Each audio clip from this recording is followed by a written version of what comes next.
Weche mopondo, weche mopandi, inyenyo elela. Kineno kokuo kuomi matiende ni onge. Isebe. Ne sigana mamulongi mani, sigandi joluo, jo ajawa. Jothum mokwongo kapok waduogo kuom joangla. Ong'eane life mar jothum gi familia margi. Ineno. Luo Trending Nation ni ong'ala manyime mar gundo ni wechegi kaka gitimore kod ng'ama otimo gi maonge deo wang'. Ochiem to chiem mariek nikech be samoro. Tudri kodwa seche duto, ndalo duto, kinde duto e tong wang' mbui mar YouTube, TikTok, Facebook mondo yudu wechegi kamora mora maintie mana kar bedo. Kete mana kai. Kete mana kokidwa kete ka to bro keti gi thuon. Luo Trending Nation, LTN. The best ahead of the rest.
LTN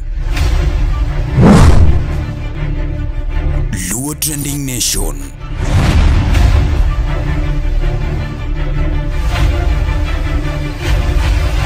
Mopandi inyenyo elela. Wuoyo gi jopiny matin. Wasiwuoyo kendo bende koro. Jopiny be koro nyaka wuogo mondo giwinje ni to chalo nade. Pod wan e village. Ojuonge ni chalo ga brona buona nyaka gikal.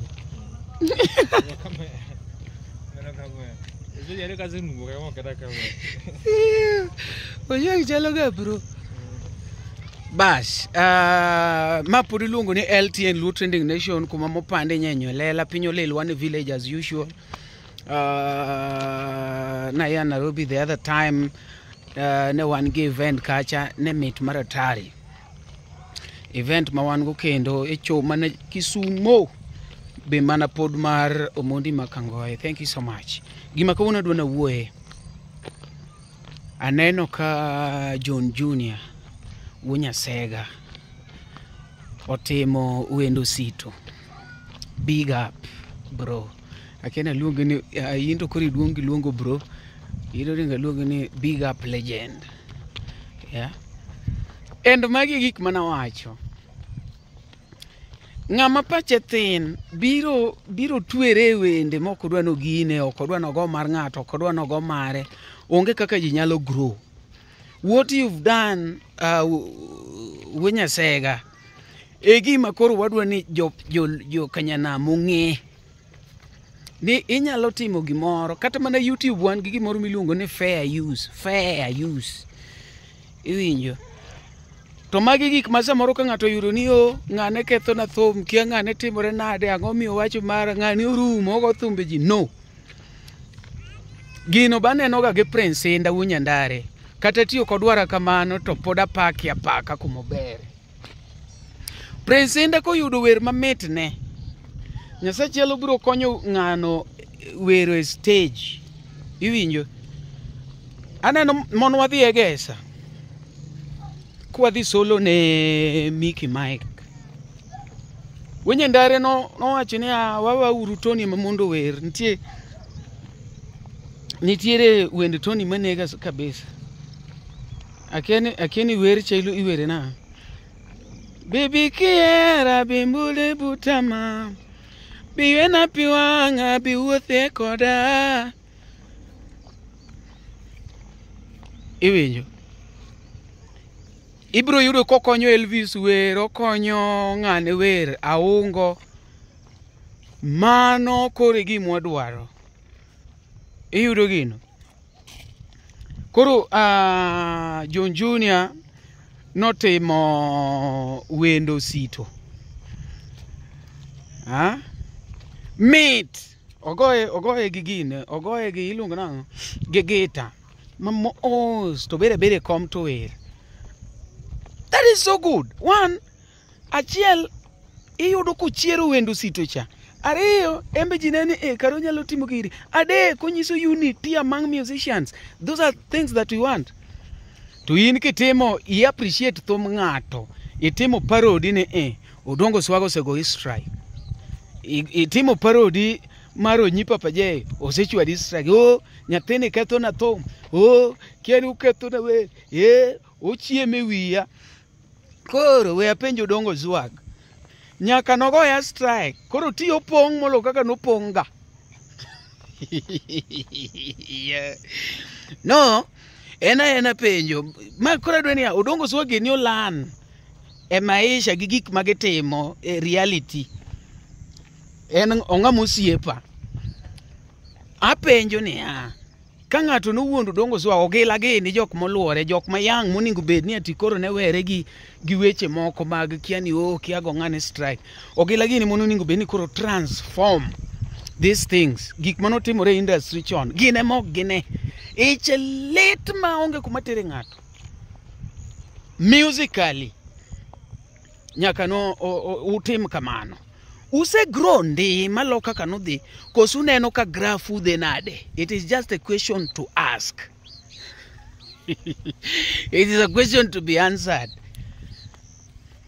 Ogila gini wuo nyaka no chwada strike ni okudwa no go parody u.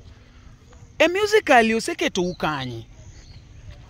Use grow maromo nade. Ineno.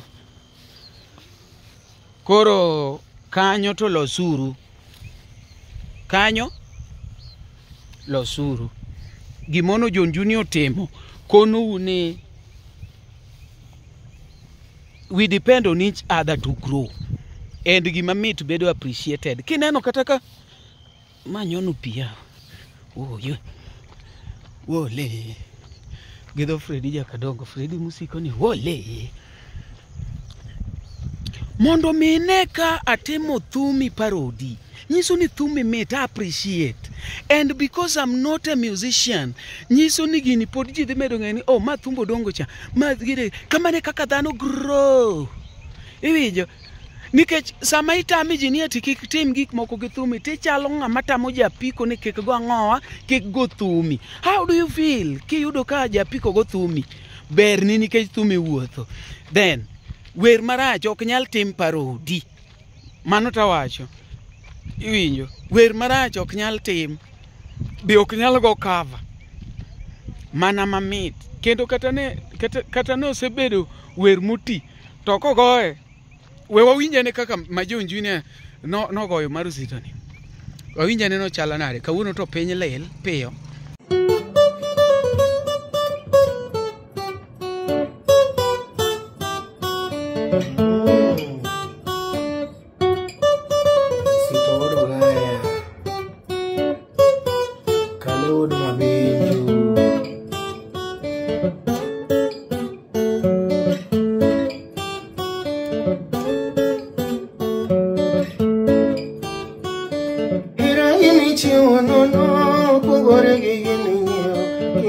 kichule tiketo pesa. Hera gini chuo nono, opogore gigi minyio, kichule tiketo pesa. Seche enda ketho oko kagalora gi joma bayo, maketo singo uso hera. Angelini tupimo koda wang'iyo go maonge pesa, wachopo kaka hera dwaro. Pichane wagoyo kodi kaparo e masika ng'iyo, kinono chalo wede. Jahera nyawaga noto ya nyethi goli mamiyo namba, king'iye to chalo mula dhahabu.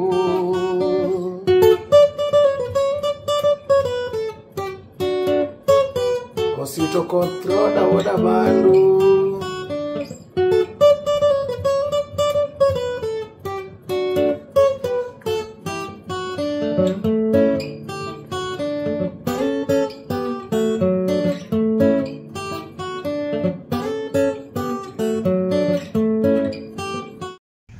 Aya, kori winjo. Mano John Junior, the legend. Jok ma thum osekonyo, jok modak gi music. Konyalo timo thum ng'ato, then you know. Ng'amok reason to biro reason, I mean, biro nene mopogore. Baba ng'a timore ka, oket ang'o ka?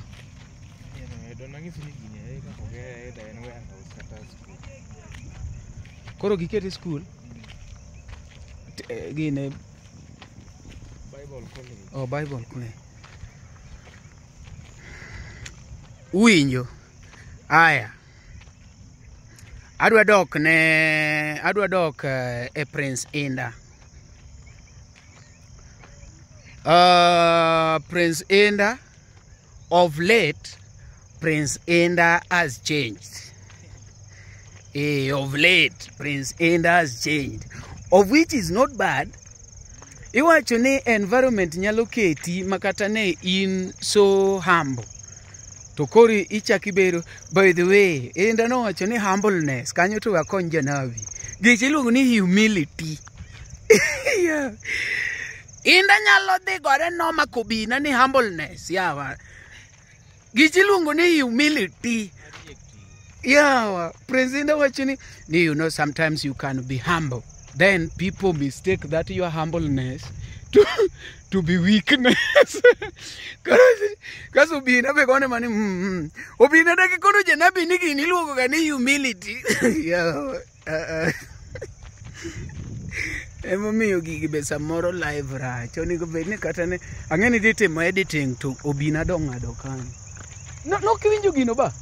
No kiwatch interview mar we wakwongo watch wagino mondo iwinji ng'ato ang' ne wachi ni bwana iwuoyo ne janabi nang'o. Janabi en ng'ama osiepna, lakini koro ng'ama osiepni ema correct idonge. Janabi gichi luongo ni humility. So people mistake. It is true, people can mistake your humility to be weakness. Ni humbleness. Mtu anaona sifanyi vizuri, they can go to hell. Yeah.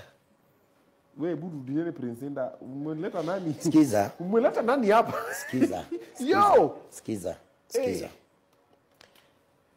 Obina, kuna kitu watu wana mistake. Okay.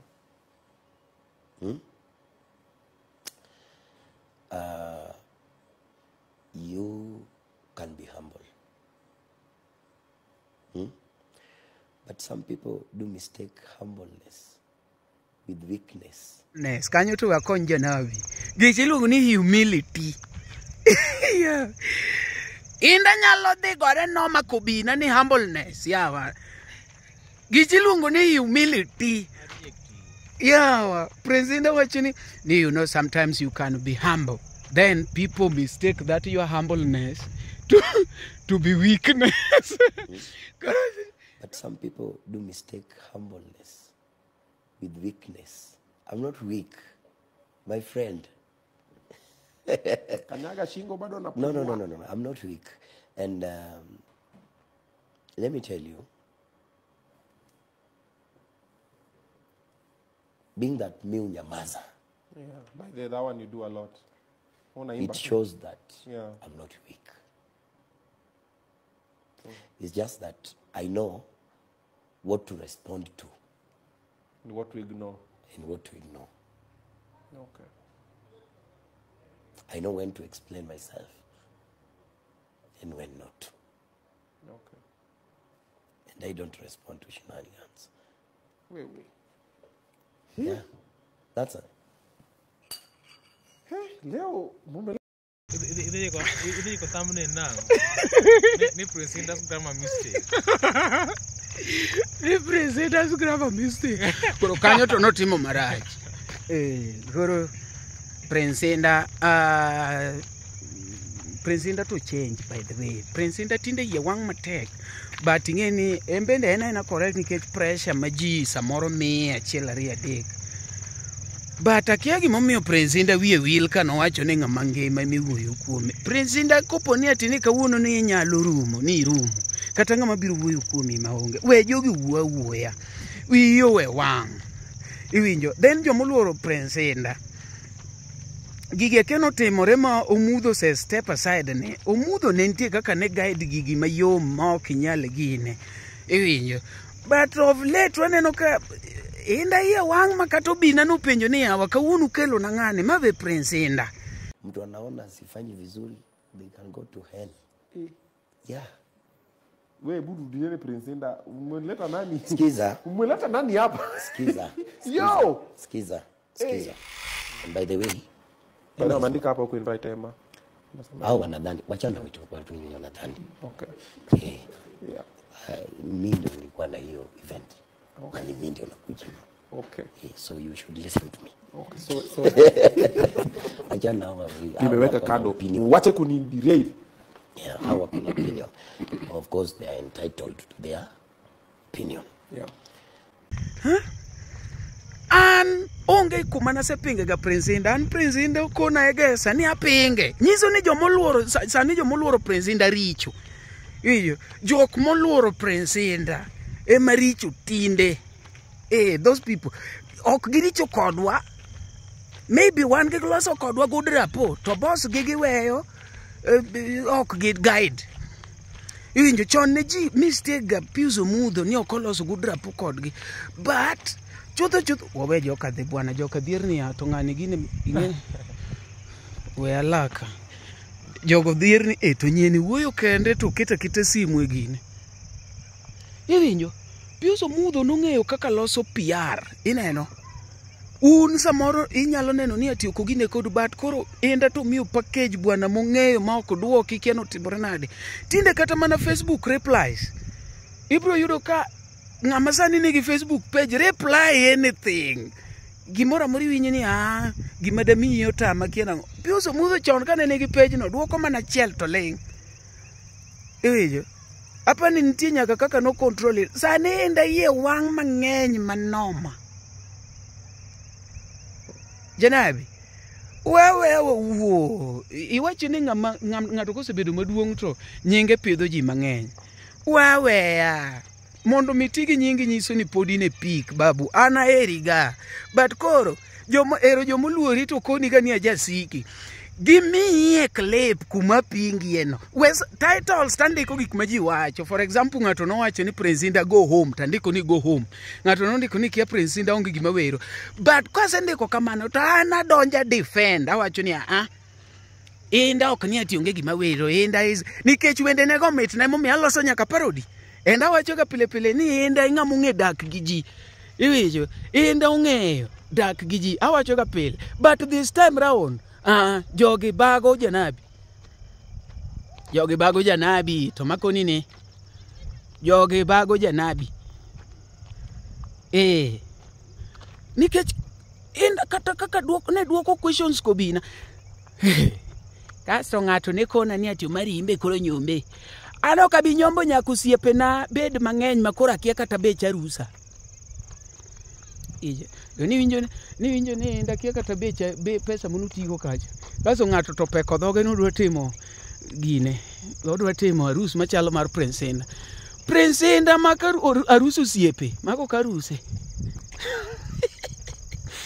Yeah. Sani kaponi upenja bech Simba ni takia. Mano nyiso nang'o dong nyiso no nyiewna. To ka Prince Indah kia bech arus. Nikech chiegi kinyuomo to ni ing'e beche. Kore ka wer mono wacho cha kore kochopo kare ni kanyombo tama osiepe nitie nogoya jek. Osiepe nitie nogoya jek. Iyudo. Kore anto podo kabit gine sani. Nyako osiepe na bedi ma ng'ato nyalo twang'o law to ng'ato nyalo golo dhiang' to ng'ato nyalo timo ang'o. In fact osiepe makoro chuna ni umara ya WhatsApp group. Osiepe makoro chuna bwana ya WhatsApp group. To ni sani ma pod kata Simba ne ok unena maber ni imara kawuono to piny olela mera ta wuye gima duong' ni duonda to kalo mudho. Awacho gimono en. Aya, atieko gi wach mar jothum. Indah owacho ni no invite jothum. I think wedding ilikuwa sawa. Yeah. Na au wenye wanasema eti siku invite nani, siku invite nani. Umejua nili invite Emma. And by the way, Bado maandika hapa ku invite Emma. au wanadhani wachana vitu kwa watu wenye wanadhani. Okay. Yeah. Mimi ndio nilikuwa na hiyo event. Na ni mimi ndio nakuja. Okay. So you should listen to me. Okay. So achana hawa nimeweka kado. Wache kuniderail. Yeah, our opinion. Of course, they are entitled to their opinion. Yeah. First of all, hii issue ya Emma, I would like to address it. I invited Emma. Umejua, Emma is my uncle. We have like close relationship, of which siwezi expose hapa kwa media. Okay. We have close ties and we are very close. I'm sorry to disappoint you guys. Kwa wale wanadhanili mimi na Emma we have this. No. We are very close and we talk like sidhani kama wiki inaweza isha kabla tuongee. Yeah, because there are a lot of things we are doing together behind the scenes. Yeah. I invited him. Lakini akaniambia, umejua sisi tunakuwaga na sisi kama Wajaluo, kuna vitu mingi tuna consider. Kimila ama? Kimila. Okay. And we had a lengthy talk. First of all, alikuwa na kazi. Ange cancel. Venye tu mimi, ukiniambia na niko na kazi yenye siwezi cancel, ange cancel. Wewe kwanza ulikuwa na show the night before you are on show. A night before ilikuwa Saturday, na Saturday mimi nilikuwa Migori. Friday. Friday nilikuwa Chwele. Ulipiga kazi, unafunga ile ya mwisho. Unafanya miokoto. Very important. Yeah. First of all alikuwa na kazi na aliniambia mimi nikaelewa because mimi najua hii kazi yetu. Yeah. Kuna damages unaweza lipa ikishafika mahali na unataka kucancel event. Na kwa tricky. Maybe last minute. Aliniambia ningekuja lakini huyu mwenye event wa Sunday nimemcancel almost thrice. Siwezi mcancel tena. And again, this and this is all kimila zenye. Yeah. Angekuja. Angekuja. Okay. Na hata kama angekuwa na kazi bado angekuja. I hope kuna wale wakubwa ama wale wazee wanaweza elewa kwa nini hakukuja. And again, Woodfield is a very close friend. Yeah. Nilimwambia na pia na yeye alikuwa na issues. I called Musa personally. Yeah, pia na yeye alikuwa na show. So, you know, an event like Ratio ama Nyombo, let me call it with our native language, Nyombo. It's a very sacred event. True.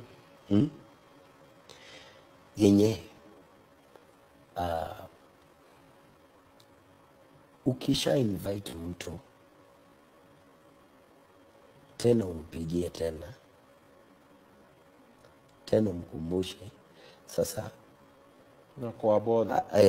utakuwa bother. Yeah.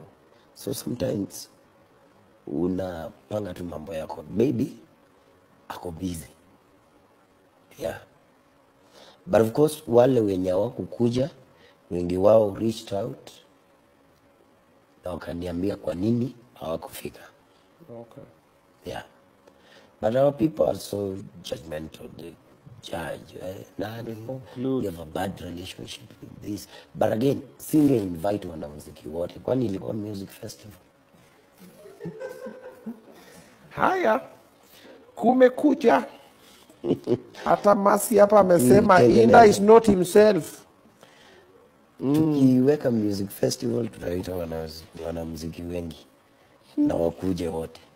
Ati leo majibu iko on top. Salute you Janabi. Huyo ni Bridget Gini. Lakini yenyewe wanasema leo Indah kidogo sema tumekupatia kiforeign. Ni kama Wajaluo walijiumba. Imagine niko soba. Na kwa wale wanani doubt niko sawa. Niko sawa. Yeah. Wale wako na shida na hii wedding wapange tu yao. Exactly. I wanted to say that, but we kidogo ameniongelelea. Panga tu yako alafu This was mine. And I did it the way nilikuwa naitaka. No invite Jothum nyaka ema jalamo nok gibira ne gin gi their reasons momiyo nok gidhi. Wan watiyo gi gima wachi manie public domain, kata ka koro kendo kore ka jok moluoro Indah ko biro wacho na pingo Indah maber, sawa anan chuny nono ba wadhi kanye. Anan chuny nono kendo an stage matinda antiere to en stage moro mar ni piny ok ochuna, and I don't use my energy to convince you that I'm a good person. No, I'm a bad person. I'm a bad person. Mani momi awuoyo kan village piny olil to bwana tangi simbi changie ka toje tiyo bwana koro to okanera kate. Yao. Bwana makato natima ngocha ya maji ok nena kata yao. At least koro dongine ka to insu. Yeah, koro dagide. Koro according to Prince Indah's statement, owacho ni no invite jok maji wacho no ko invite. Mari koro ich wang ni malo. Jono kidi owacho ni sama iwang piyo mano sungo sedonjo ka iwang piyo aki itang ne sunga sama iwang piyo mano sungo sedonjo ne girwater boss gare ngana winjo kanya katomi sifa gene wacho kocha ni bwana fans pod la winjo gibiro dhi joge dhi but Janabi biga pin team gi maber na winjo ke duoko ji maber ni ngamok dua gi midwaro ngama neno ni tim maracho dhi e hell Mana janabi temo ng'awe. Ni janabi sani en kokidwa gima otimo to mano in idhi e hell. Jaluo en janyadhi, to ka nyadhi romo gi klas to nying achiel ema waparo, MC Suits Creation. Watwang'o sude mamiyo dhano loko wigi karango chien, sude mag chuo kod joma mine, African wears kata kaftanas, fancy dresses, kaunda suits, celebrity outfits, weddings and rural show outfits, fashion designs, corporate or staff uniforms, ready-made suits, custom wears and assorted tailoring. Neler mathoth limbui marwa mar Instagram at MCDbogo, TikTok at MCSuits, Facebook at MCSuits Creation. Kata urno kwayo marie namba wa mar WhatsApp maen 07 10 3 7 kata 07 24 804 183. MC Suits Creation. Quality and good service is our priority. Oteni ukeli code LTN Luo Trending Nation. Mopandi inyenyo elela.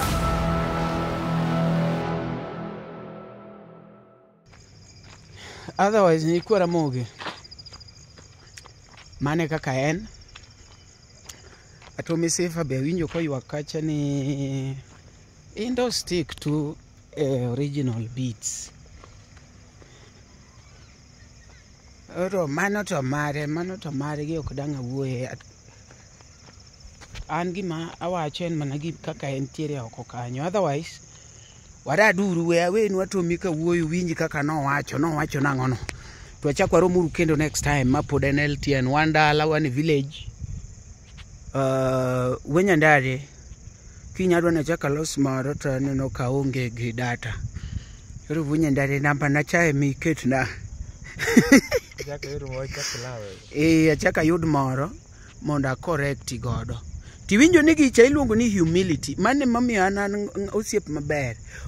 Onge joge te ji criticize mana gik matimore but moko masimple minyalo kuna praise enda nikech chieng' moro biro poko wacho kamane national television maji nyier maji lose gine.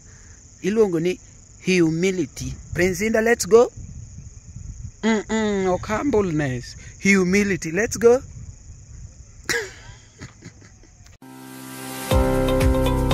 Nyakoramogi, be isebedo gi achiedh nade ka ipenjori kama inyalo chwalo lendo magi ne jopiny. Obed lendo mag ohala, lando nyasi kaachiel kod lendo mamoko mathoth. Bas, kik ibed gi kionko moro amora nimar LTN Luo Trending Nation ni ka nikech in. Wan kod jolendo man gi oteku kendo nigi lony mamalo mar chwalo ni lendo meki ne oganda. Ne ler mathoth tudri kodwa e nembniwa magin 07 11 92 32 74. Bende nyalo oronwa ote e luotrendingnation@gmail.com. Lendo manimba managi LTN Luo Trending Nation.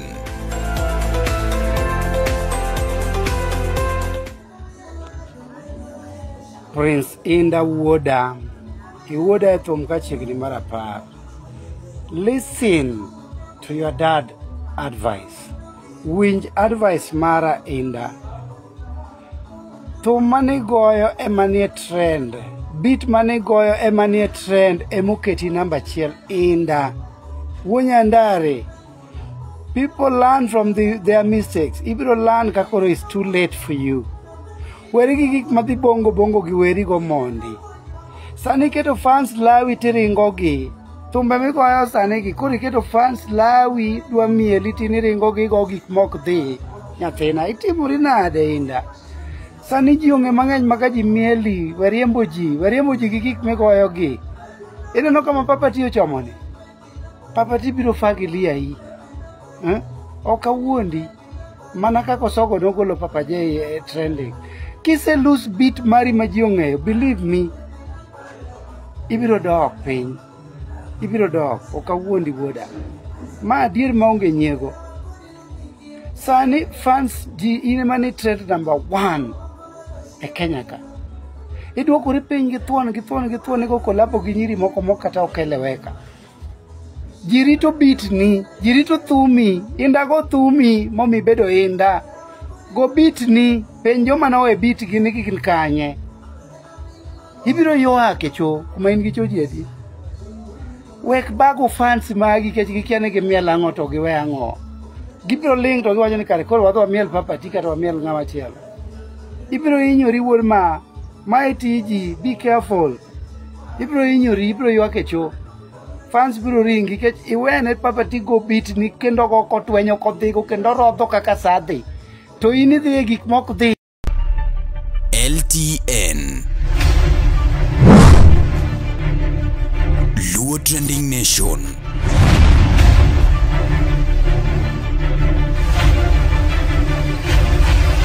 Mopandi inyenyo elela.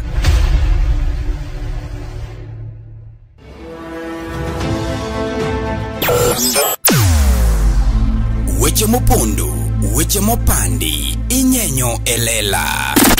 Kineno kokuo kuomi matiende ni onge. Isebe. Ne sigana mamulo ngimani, sigandi joluo, joajawa. Jothum mokwongo kapok waduogo kuom joangla. Ong'e life mar jothum gi familia margi. Ineno. Luo Trending Nation ni ong'ala manyime mar gundho ni wechegi kaka gitimore kod ng'ama otimogi maonge deo wang'. Ochiem to chiem mariek nikech be samoro. Tudri kodwa seche duto, ndalo duto, kinde duto e tong wang' mbui mar YouTube, TikTok, Facebook mondo yudu wechegi kamora mora maintie mana kar bedo. Kete mana kae. Kete mana kokidwa kete ka to wabro keti gi thuon. Luo Trending Nation, LTN, the best ahead of the rest.